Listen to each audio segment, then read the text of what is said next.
I saw one retailer describe Black.AI as it's like Google for CCTV.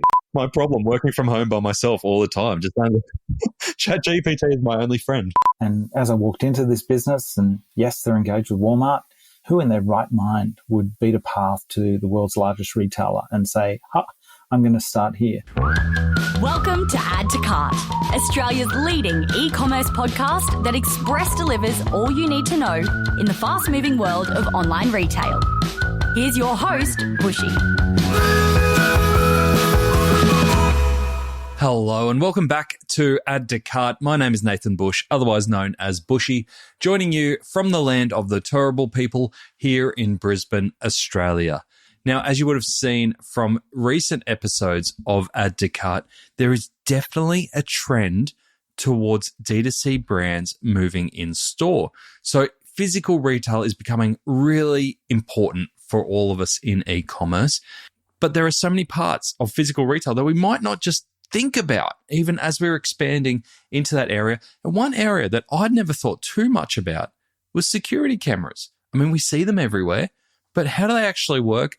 What data can we get from them? What's the future of security cameras? We're going to dive into that today. Not an area that I thought we would, but this is a fascinating conversation to understand how modern AI technology can transform and the types of intelligence we can get out of security cameras in store. Now, imagine if your store's security cameras could be used not only to catch thieves, which is what they were built to do, but also unlock the secrets of how customers navigate and engage with your space in real time. Sound like black magic? Well, that's the magic of Black.AI, and today we have Justin Williams here to tell us all about it. Black.AI is an Australian spatial AI startup that is transforming how retailers use in-store camera systems. By integrating AI with real-time video that already exists in most stores, Black.AI is helping Aussie retailers and some big international ones analyze human behaviour patterns, prevent theft, reduce losses, and make smarter decisions that boost both customer experience and revenue. Our guest today is Justin Williams, and I am lucky enough to have known Justin for a very long time. He is a multinational corporate tech leader who crossed over to early stage Aussie businesses in 2016 in the startup space and is currently steering the ship with Black.AI. With years of experience working with major retailers such as Woolworths and Walmart, Justin is now working as Chief Customer Officer at Black.AI, harnessing AI to reshape the world of security. We chatted about how AI-driven journey mapping and analytics can turn old CCTV systems into powerful customer insight tools. We talk about the role AI is playing in loss preventions and all the ethical implications and privacy implications that come with that. We also discuss why physical stores are making a comeback, and we draw upon Justin's knowledge from years and years of retail experience. And we talk about the tech that can help you capitalize on this opportunity. If you haven't already, I would love to invite you to sign up for my weekly e-commerce newsletter. Every Tuesday morning, I send an opinion piece on something that's happening in the industry, as well as 5 must-read e-commerce stories, research pieces, or case studies from the past week. It's a great way to stay informed and inspired in e-commerce. You can sign up for free at addtocart.com.au/subscribe. As always, a huge shout out to our partners, Shopify Plus and Deliver in Person, for their continued support of Add to Cart. We really appreciate it. Now, let's jump straight into our chat with Justin Williams, Chief Customer Officer at Black.AI. Justin, welcome to Add to Cart. Nathan, thank you very much. I'm so excited to be here. It is nice to see you. It's been a long time since we've actually sat down and had a face-to-face. We're on the phone a little bit.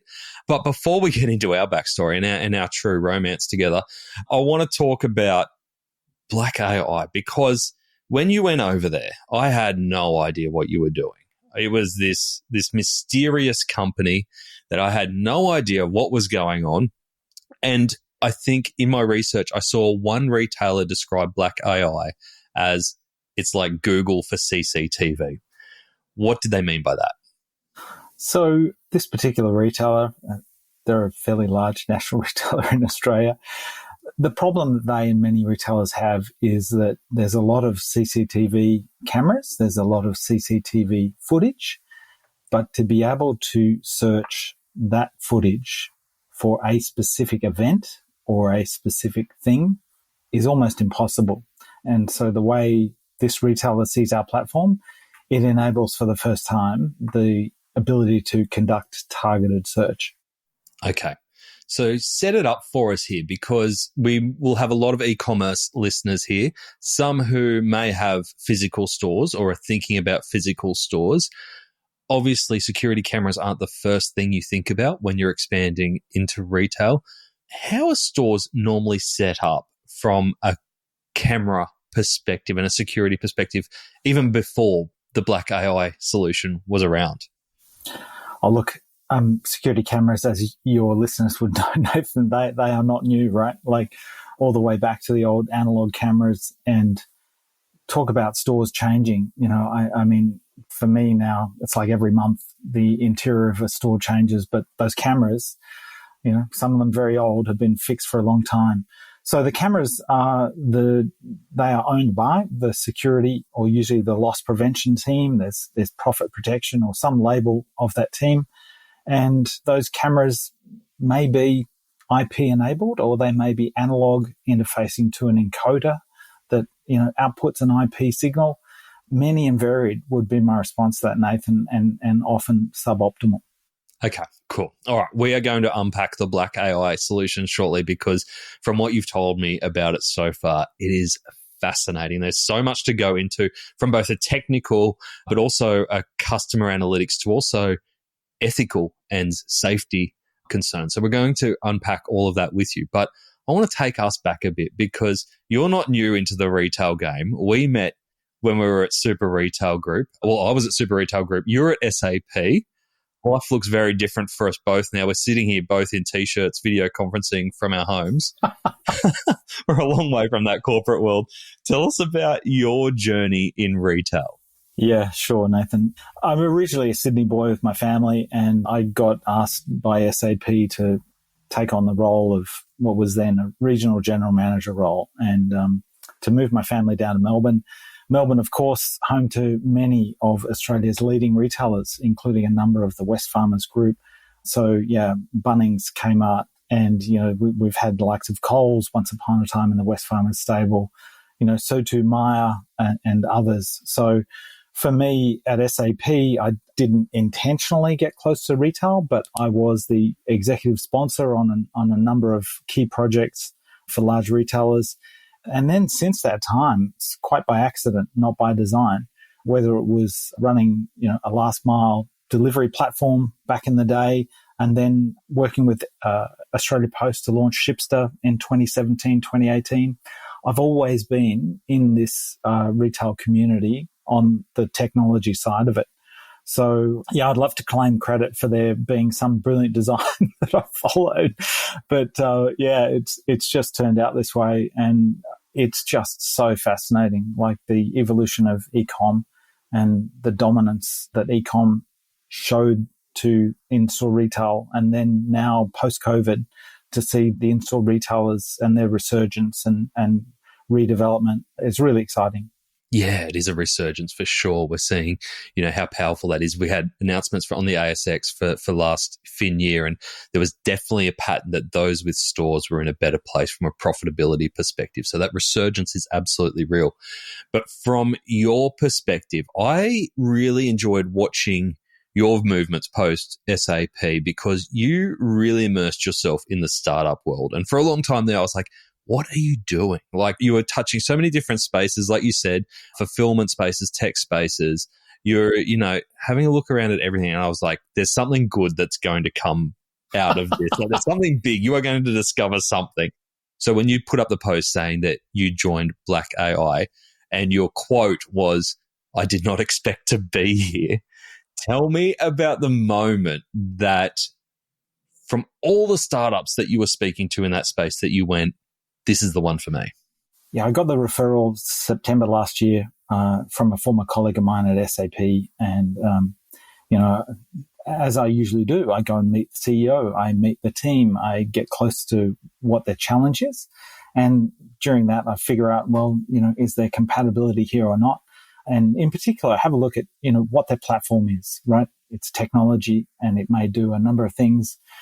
And for me, I stepped into Black.AI in the middle of December, and I committed to the CEO that I'd do 4 days a week out until the end of March. That was the commitment. And in January, I worked 4 days a week with one of my colleagues at Black.AI and Walmart in the US. And a lot of early morning conference calls, a lot of it native on the platform itself.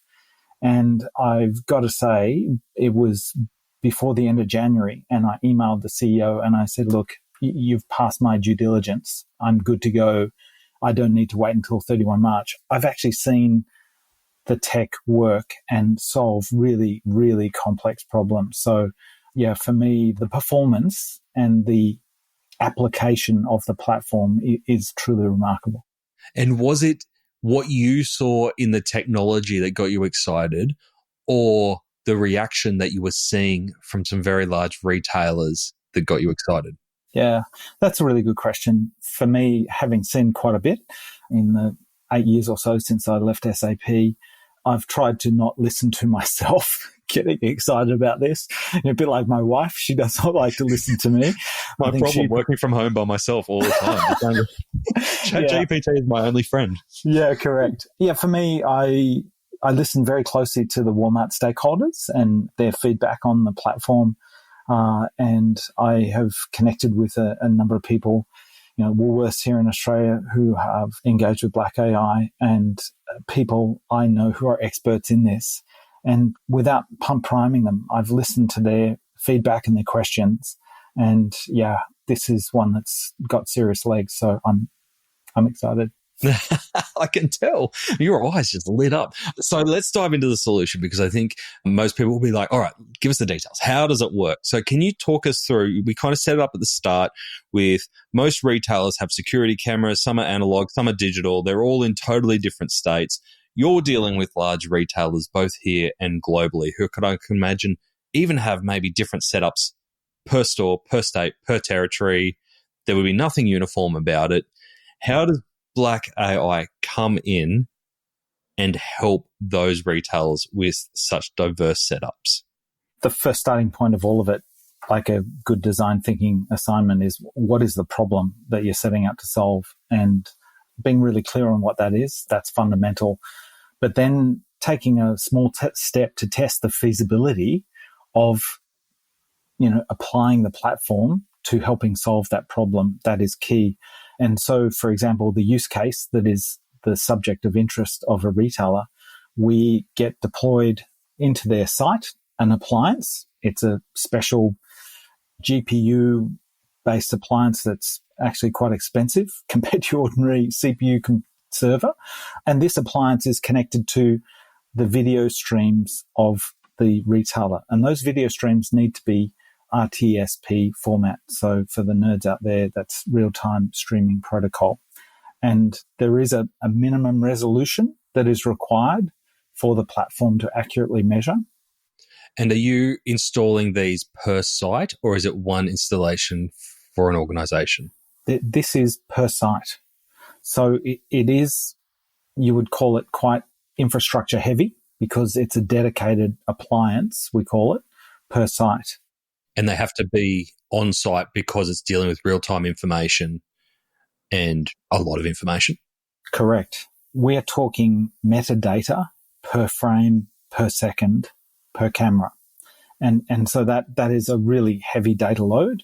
And normally the broadband at the store is not set up for that. But also there is, the anonymization and the protection of privacy that should occur within the store's physical site before that data is exported for further processing offsite.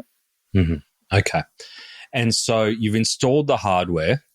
From a retailer's perspective then, what kind of data are they getting?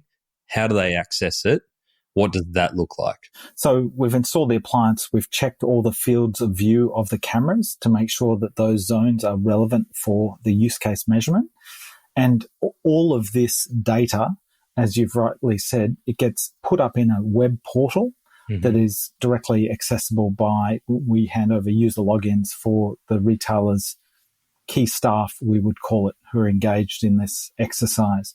And what they have is a dashboard, and that dashboard has been designed to measure the particular features and criteria of that use case. And in addition to that, there is what's called a segment builder. And the segment builder is finding those videos that match the specification of the use case. So that enables the retailer to click on those videos and see not just, the customer compliant with that use case measurement, but the customer from when they were first picked up through the entrance store camera and anonymously and safely, but as they travel through the store and they meet the criteria of that use case. So both data points, the dashboard, firstly for how many people per second, per day. So your typical store counter stuff? Yeah, really detailed store count though, and I'm happy to go into that. The ability to measure is much more complex or much more sophisticated is a better word than simple store counters. When you say sophisticated, are you breaking down into demos, into profiles of the types of customers coming into store? So we don't look at the types of customers coming into store. Our platform does measure human behavior, right? Yeah. Anonymously, safely, no, publicly identifiable information recorded, etc. But what we do is we go back to that use case. The retailer has said they're really interested in us measuring for them. And we are able to say how many people, entered that product zone, how many people actually dwelt to read that sign or look at that advertisement. And then of those people, how many actually interacted with the product. And more importantly, where they then went on from there. So in the product zone itself, now they've been, exposed to that retail media or whatever other stimuli is there. What did they actually do when they were in the product zone itself? Did they reach for a competitor item, or did they, choose that particular product that was advertised to them? So there's a lot more detail than is normally, provided by store counters and things.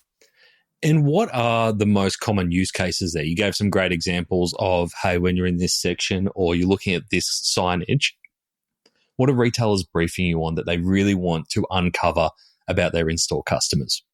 Initially, the focus for us has been shrink, right? Otherwise known as loss prevention, otherwise known as shoplifting, theft, etc. That is a burning platform. Fraudy bastards. Those two. Yeah.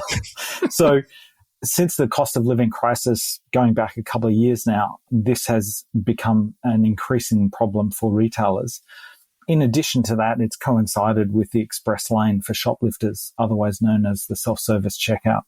And that has become a real source of concern for retailers. So that theft, and it's not just, we need to stop people stealing stuff, but they actually need to research and understand the behaviors of that theft itself in order to redesign to prevent, because prevention is the ultimate cure. And, going and stopping people for a bag check, it's a high friction exercise that may on occasion put at risk both the customer as well as the team member. So we want to avoid all of that and understand the behavior better.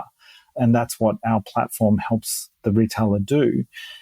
In addition to that, Nathan, we are able to serve up a notification in real time to the retailer once those use case criteria have been satisfied. And that's what I've been involved in this year, working around, and just remarkable results is all that I'll say. And so when you talk about serving up real-time notifications to the retailer, is this like, in my head, and this is me being a backwards Queenslander, in my head, this is like a bunker, like in the NRL. It's like you've got all these screens up and you're getting notifications of what's coming up. Is it like that from a retail perspective, that it all comes back to one central source? Or are you feeding it directly to the team that are on the floor in those stores? So we're in the process of currently architecting how that alert or notification is served and to whom, to make sure that we respect the privacy and protect the safety of customers and team members. Like that's your starting point. But as you say, Currently, all of those security cameras feed into a room, and there are multiple monitors that surface that camera event. It's very difficult for someone to follow all of them at one time. And none of the cameras show a continuous stream of, this is Justin Williams' journey through the store. So now that we've got the ability to satisfy the retailer that we can validate the use case in real time and we can flag a notification for them, we're really carefully thinking through how we surface that. Ultimately, for me, prevention is the cure on this one, right? And the safety and privacy of team members and the customers is absolutely paramount. When you think of your last e-commerce experience that went wrong, how did it go wrong? Was it because there wasn't enough product images? Was it an out-of-whack mobile experience? Was it that one rogue negative review?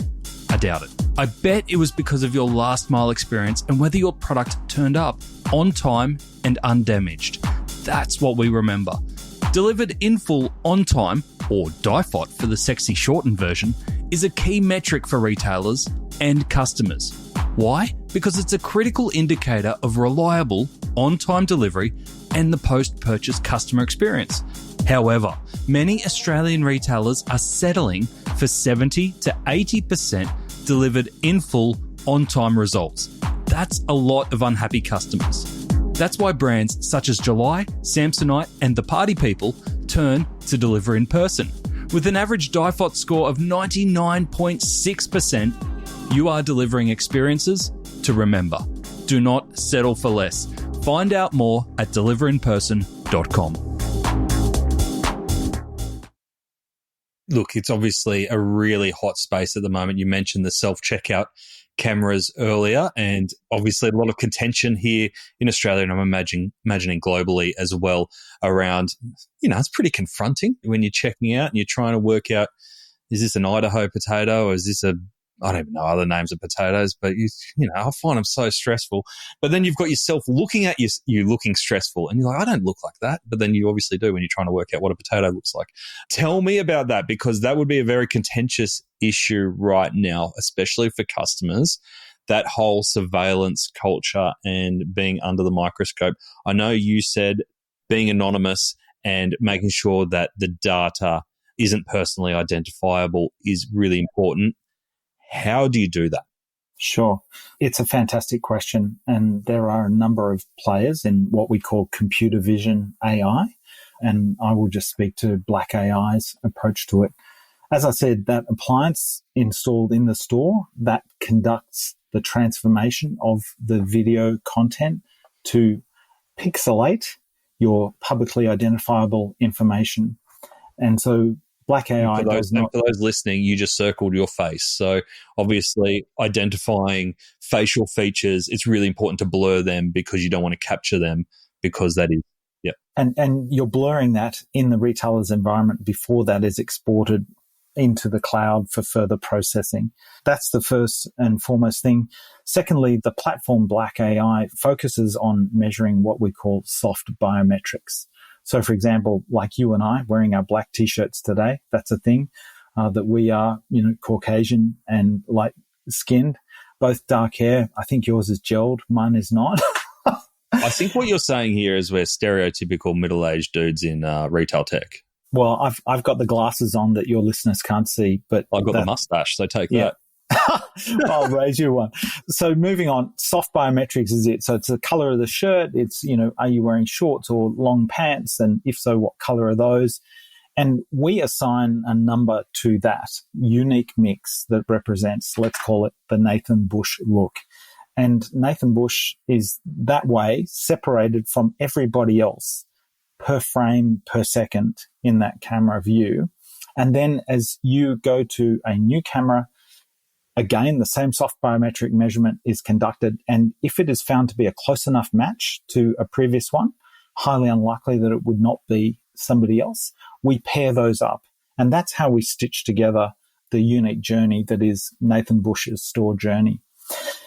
As well, the additional safety element to this is that you're assigned a unique anonymous alphanumeric just for you for that session.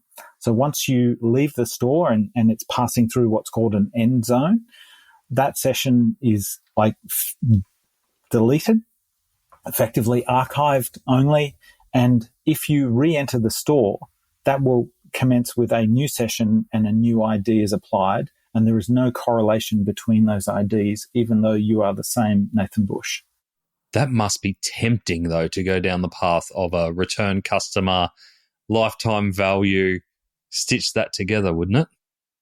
No doubt. There is, significant interest, and retailers have spoken to us about, could we, for example, measure that Nathan Bush visits one of our stores in a shopping centre and then goes into another one. And for the reasons of privacy and security at the moment, our platform is not designed to do that. Could it go there? Possibly. Yes, technically it's feasible. But at the moment, as it's been designed, we're all about privacy and safety. And this actually comes from the CEO co-founder and the CTO co-founder of the business. They're a lot younger than you and I. And they, back in 2018, very, very conscious of privacy and security long before the 2022 expose of choice of a couple of major national retailers. And so it's well set into the architecture of the platform to protect the privacy of the individual and to protect the safety of customers and staff.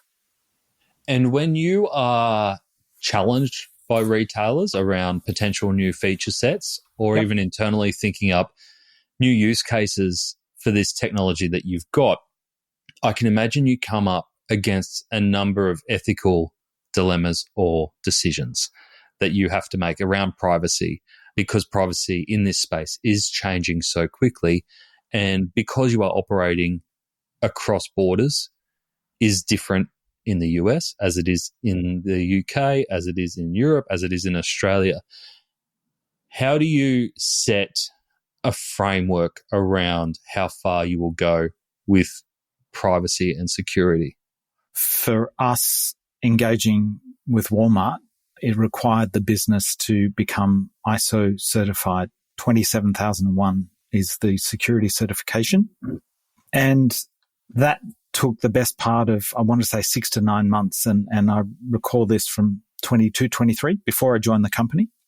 But that was a prerequisite that Walmart had for us to successfully contract and participate with them. And those sorts of international standards, which are commonly referred to, that for me is just, that's the table stakes for it. So there are a number of privacy legislations that are nationally specific and in some cases to states.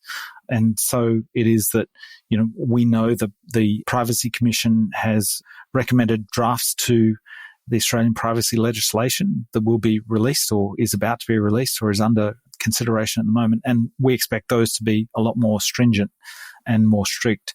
So first eye for us is to be ahead of the game, as in be able to easily satisfy the requirements of ISO 27001, which we've done, but constantly on the watch out, because for us, the enforcement of privacy will only become more problematic, which it should, right, to protect the identity of individuals.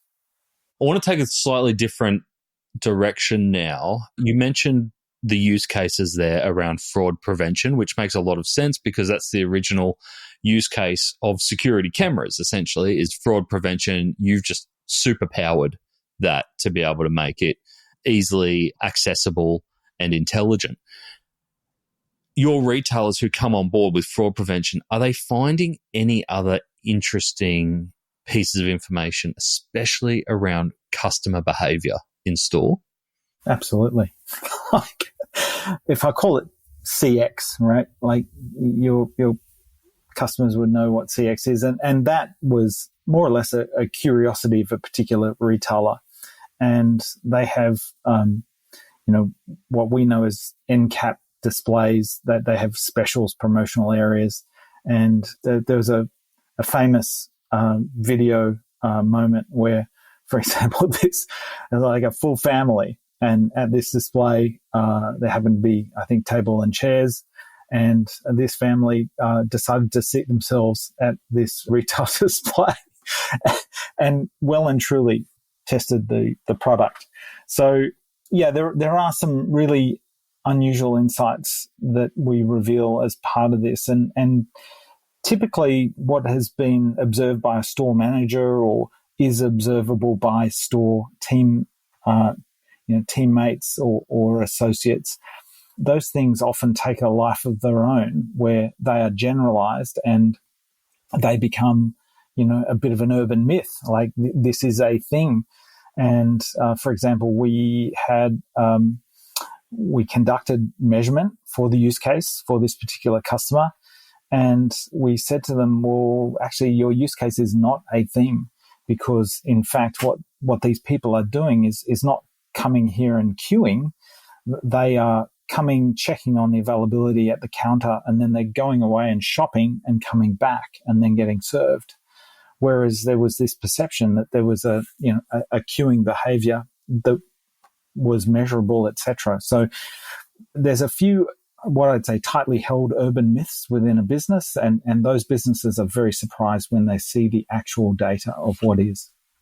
Can you go and install this, maybe a free trial, just at Kmart, and just prove to them that middle aisle, the middle of the store checkout is just a shit experience? Can you do that for me, please? Thank you for the suggestion, Nathan. I'll take that under advisement, and yeah, I'll see if we can help with that one. But truly, that there is, I think that the problem that we solve, and I think you asked this originally, that the problem that we solve is the current methods of measurement, be it direct observation, be it lasers, be it beacons, whatever they are, those things only give part of the story, right? And what I've seen, at best, it'd be 20-25%. And some of those things fuel the perception that a particular phenomenon is nationwide and it's a massive problem.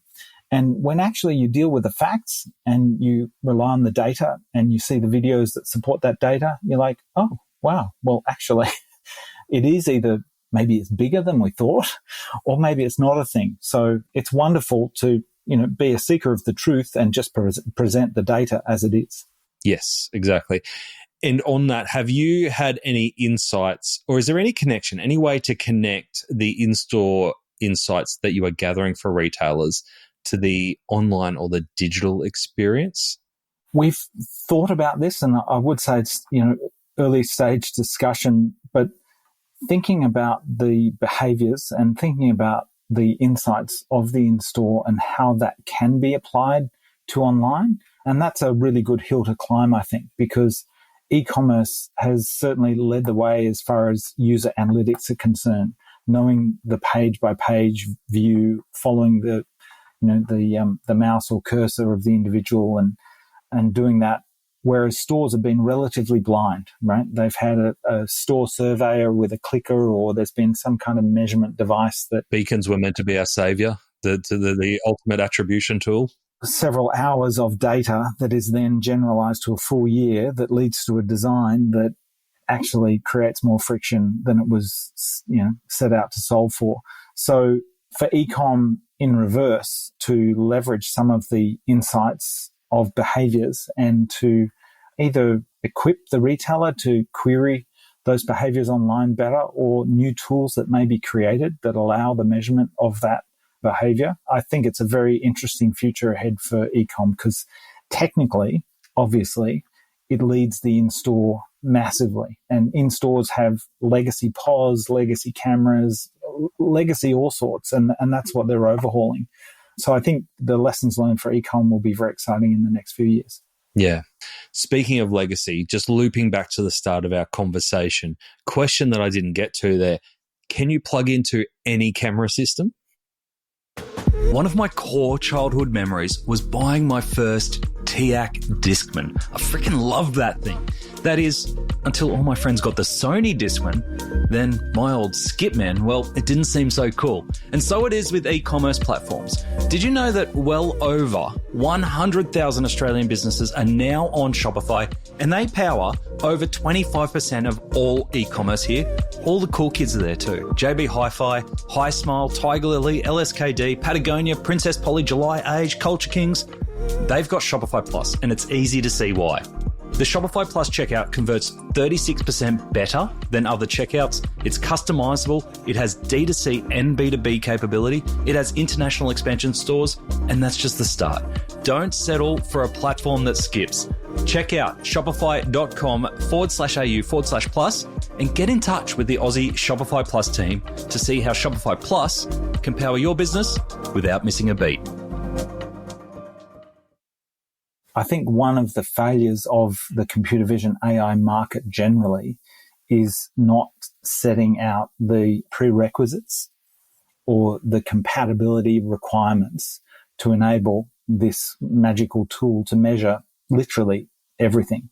So, as I said, the analog cameras, they're not giving us IP-based RTSP feeds, and those are not feasible. Even if they're interfacing with an encoder, we need to test that specific manufacturer's encoder model and to determine the resolution that encoder produces, etc. And so that is problematic. Another camera type which presents some challenges for us, what we call pan, tilt, zoom cameras.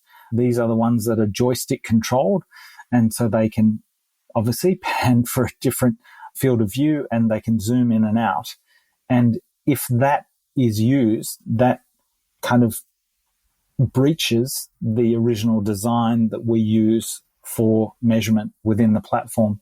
So they can be used, but they present real challenges. So what you're saying to someone is actually that pan tilt zoom camera, it's no longer a pan tilt zoom. So there are some constraints. And, I think there's just a misconception that, you can plug this magical box in and every camera will suddenly light up and we'll be able to see everything. Mm. That's not often the case. No, that makes a lot of sense. From a commercial perspective, obviously rolling out some big deals, so I can imagine that there's not some sort of website where you can select the small, medium or large package.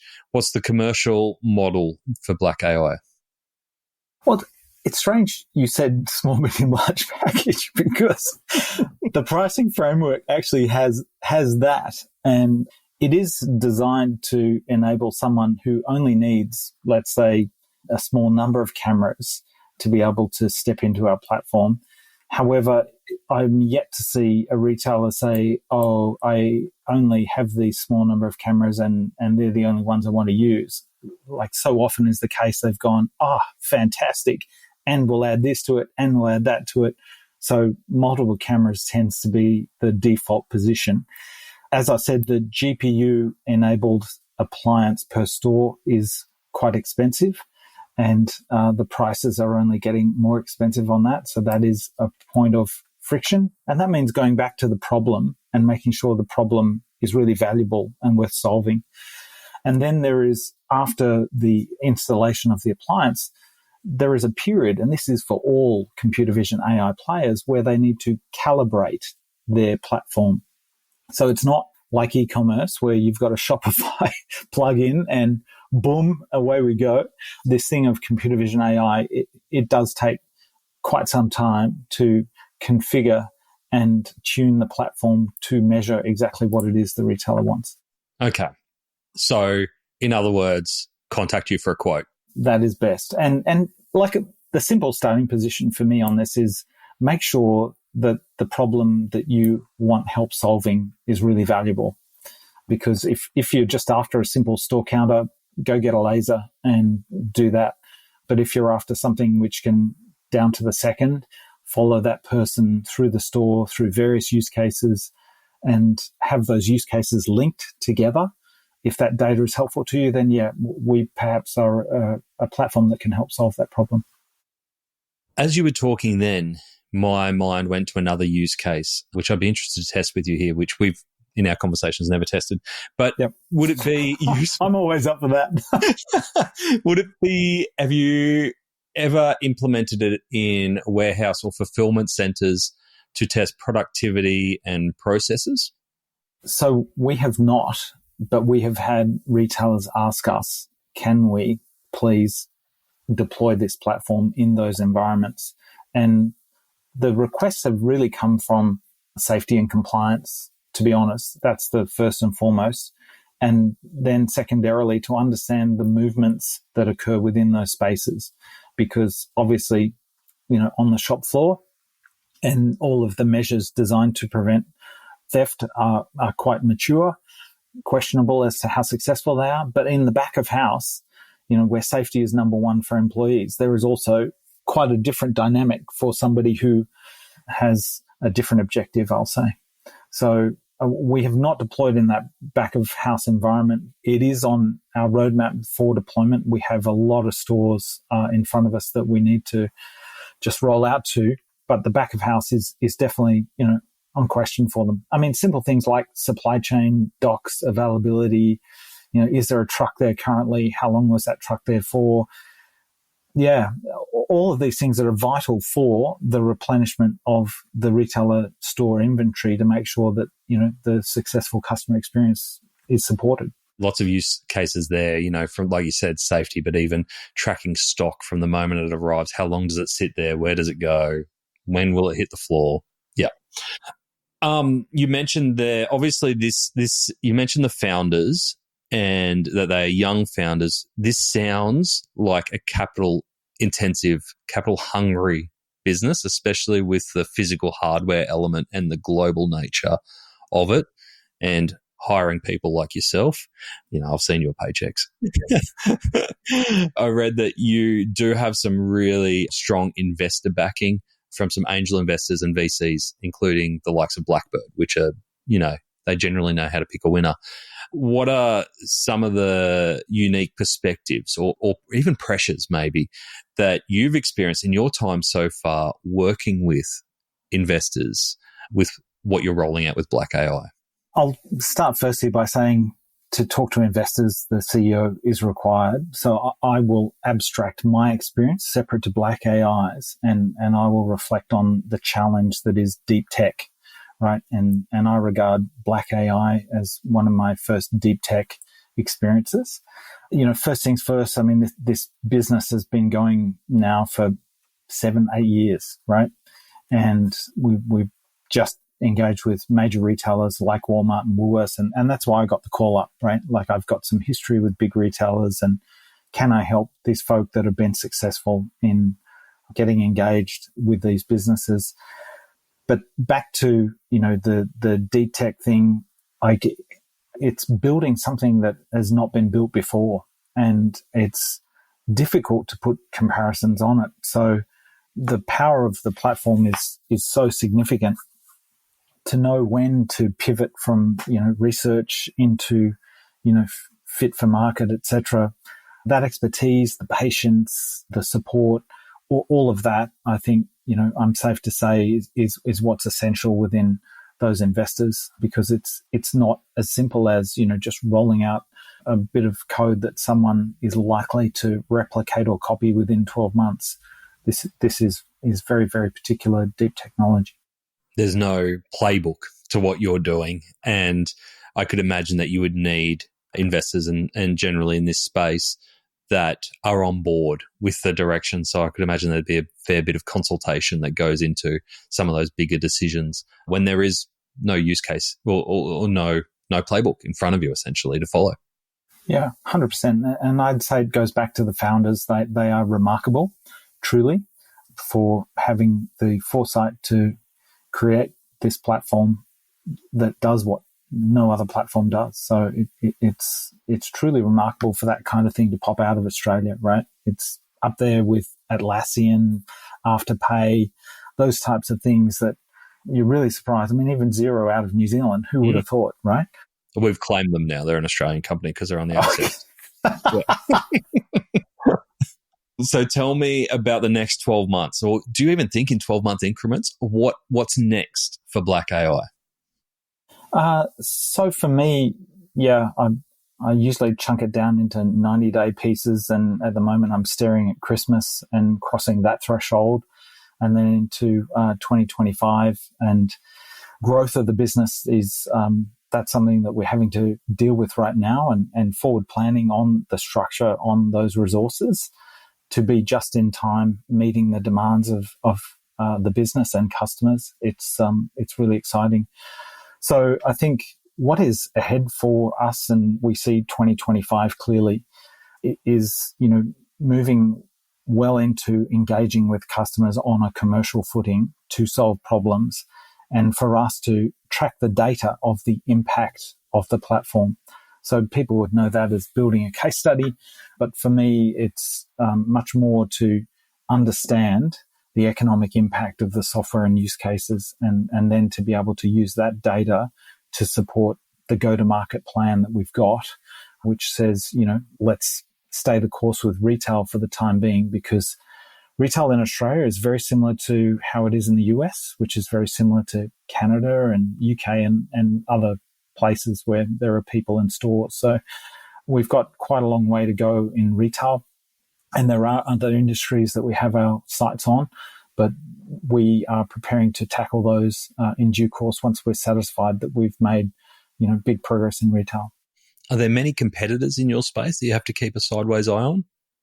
Yeah, I think for me, I never discount somebody who says they're a competitor. I mean, that there are other local Australian-based websites that I've seen that say they do this too.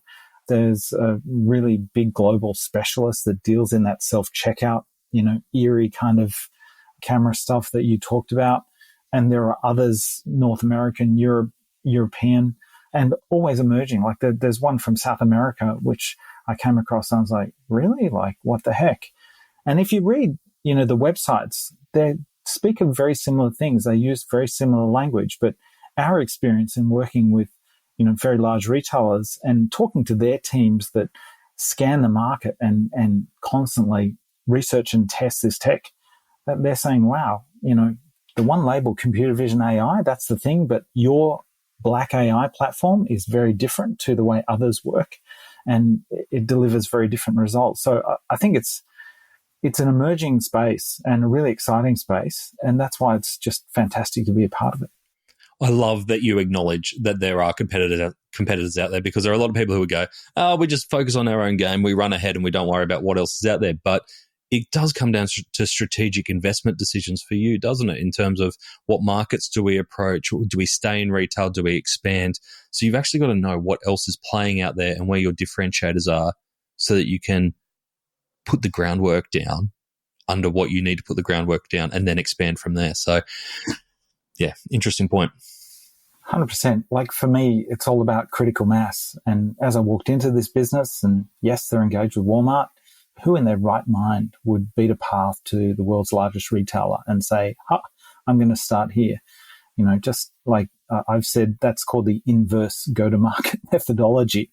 And, to be engaged with one of Australia's largest everyday low pricing retailers, it's a real honor and opportunity, but with that comes the obligation to see it through. You either succeed or you fail, and you go from there. And yeah, it's definitely tough. It's always about prioritizing what can we afford to do versus what we'd like to do versus what we have to do. Yeah. Well, you'll know you've made it once those Kmart registers move from the middle of the store to the front again. That's when you've done your job, all right? Yeah, I'm hearing you. I'll put that one on the roadmap, Nathan. Thank you. Justin, thank you for the chat. It's just been fascinating. Like, it's not our typical e-commerce scenario because we're talking a lot about physical stores, but to your point, we're talking retail here, and physical retail is so important. We're seeing so many D2C brands establish physical presences. We're seeing so many traditional retailers bringing their physical and online worlds together as one entity. So I think understanding what customer data we have available to us is so important across both online and physical retail. So thank you so much for that insight, because it's an area that I hadn't thought about a lot. Yeah, listen, Nathan, just watching Adore Beauty's news of late to opening, select sites, it's fantastic to see that pure play e-com step into real store retail as well. It's a fascinating, and just the industry is terrific. And it's been a real pleasure to join you on Add to Cart here today. Thank you. Thank you, Matt. Great to catch up. Now, if people want to know more about Black.AI or get in touch with you directly, what's the best way for them to do that? Yeah, look, I don't know if the website has a call to action on it, but just use my email, jwilliams@blackai.com. And yeah, I'd be very happy to have a discussion and see what we can do to help. but really exciting. And, I love your work with the e-com community. Like in Australia, it's pioneering, and, we are a really advanced retail market, and some of the things that we do here, other markets learn from, and, good on you for leading the charge. Thank you, mate. I'm in the privileged position of hearing amazing stories like yours. So I appreciate you taking the time to share it with us. All good. Pleasure. Talk soon. There you go. I bet you hadn't thought about security cameras for a while. And I think that's just fascinating to dive into that one area where you think about the technology that's coming down the pipeline and the kinds of analytics we will be working with and expecting over time. What got me thinking was, how can this play not just in our physical stores, but in other activations around us, to understand how customers are really interacting with us, whether that be physically or through screens. There is so much data and behavioral insight that can come with video analysis. And I always love catching up with Justin. His journey from the world of corporate retail and consultancy into the startup space is fascinating. And I love how he's taken the leap on Black.AI, which is a really, really exciting startup in Australia, but as you saw, on the world stage. Here are my 3 main takeaways from our conversation. Real-time data for real-time impact. Black.AI's ability to transform traditional CCTV that's always existed into a tool for real-time decision-making is game-changing. By not having to change out a lot of the physical components and using an AI overlay to analyze what's coming through modern security systems, it's not just preventing theft, it's giving retailers detailed insights into customer behavior. From preventing theft to optimizing store layouts, the physical world of retail can now be almost as real-time as the online one. This kind of data empowers retailers, especially those who are used to moving quickly, to make smarter decisions that boost both security and the customer experience. Number 2, the ethical innovation dilemma. What really stood out to me, and you could hear Justin stressing upon it all the way through our conversation, was Black.AI's commitment to protecting customer privacy while delivering valuable real-time insights. It's a difficult balance to get right, but as Justin said throughout that conversation, Black.AI was built with this in mind. It's not something that was tagged on to the end. Their use of soft biometrics like color clothing and anonymized behavioral patterns rather than personal data or face recognition ensures that retailers get the insights they need without compromising customer identification. If you take anything from that conversation, understanding what kind of questions you should be asking around privacy when it comes to video analysis and recognition with AI is a really important one for your business. It's going to open up a whole range of data that you never thought would be possible or that you'd be liable for. And number 3, bridging the gap between physical and digital. We all know it's a trend that many e-commerce brands are now launching into physical retail, and tools like Black.AI will be coming onto their radar for seamless and data-driven connection between the two worlds. Understanding how customers can move and behave in-store can help brands optimize bricks and mortar spaces, but also take those lessons into the online world, just like we've been taking online lessons into the physical world. Once we're in an omni-channel world, we unlock a huge amount of data and analysis that we have to work out how to use between both spaces. Thanks for tuning into today's episode of Add to Cart. If you enjoyed the conversation, please share it, leave us a review on Spotify or Apple Podcasts, and don't forget to support our amazing partners, Shopify Plus and Deliver in Person, who help bring this podcast to life.